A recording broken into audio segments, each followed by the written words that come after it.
So today we're taking a step away from food and we're going to take a look at a tool. Today on WTF. Today's sponsor is Dishcrawl. What Dishcrawl does is they get people together by food. They organize these food crawls, these food tours, where they get people together that may or may not know each other and let them go on a journey to explore different food and dishes in different restaurants. It's a really neat platform and it's worth checking out at dishcrawl.com. On February 24th, they're partnering with Top 10 Dishes NY to do a crawl through the East Village. So if you're in New York, you should check that out online at dishcrawl.com/5faves. So today we're talking about cast iron. I'm sure that a lot of you have seen a skillet like this, maybe in your grandmother's house, maybe you have a rusty one in your garage. Well, it's a really awesome type of cookware, and it's worth exploring not only for its cooking properties, but for its history.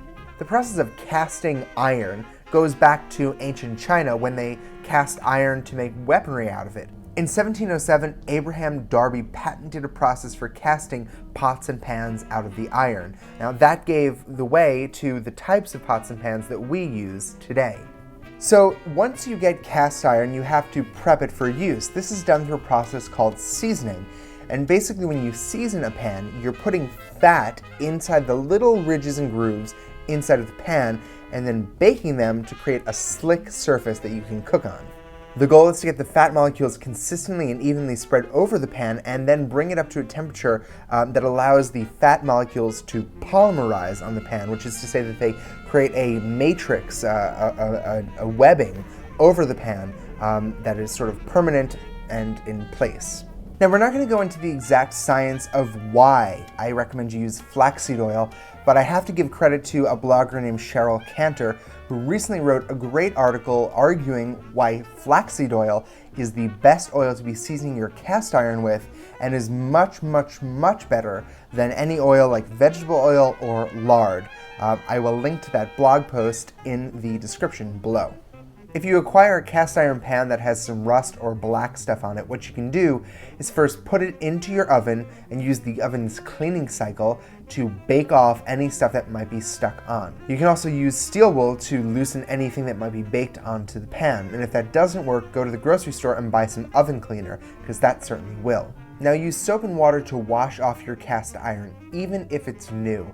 You want to remove any oils, even oils put on by the factory. Then you've got to dry the cast iron out thoroughly. You can do this by putting it on the stove over some heat or putting it back in your oven for about 15 minutes. Once it's bone dry, you're going to coat the inside of the pan with a teeny tiny amount of flaxseed oil. Rub it all around the inside and the outside of the pan with a clean paper towel.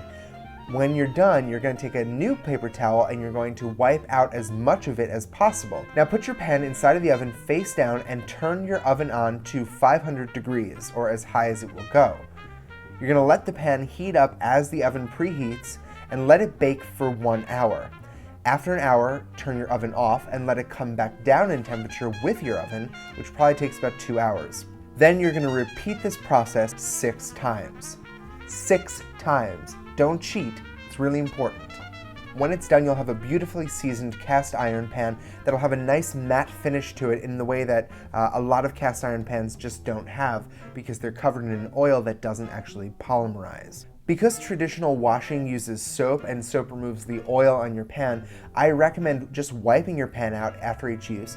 If you have to wash it, you can wash it with a little bit of soap and a teeny bit of water. If you have something baked onto it, I use some salt and water to kind of brush that off. But regardless, whenever you're done wetting it, what you have to do is put it back on the stove, turn up the heat, and dry it out. Any moisture left in it is going to make it rust. You want to reseason your pan every month or so by adding a layer or two of oil. And of course, if you have to rinse off your pan with some soapy water and you remove a lot of layers of the oil, then you have to start again from the beginning. So that's sort of cast iron 101. If you have these things in your attic, it's time to pull them down, scrape off the rust, and reseason them. They're really beautiful pieces of cookware, and I promise you, you're going to see beautiful results with their use of cast iron.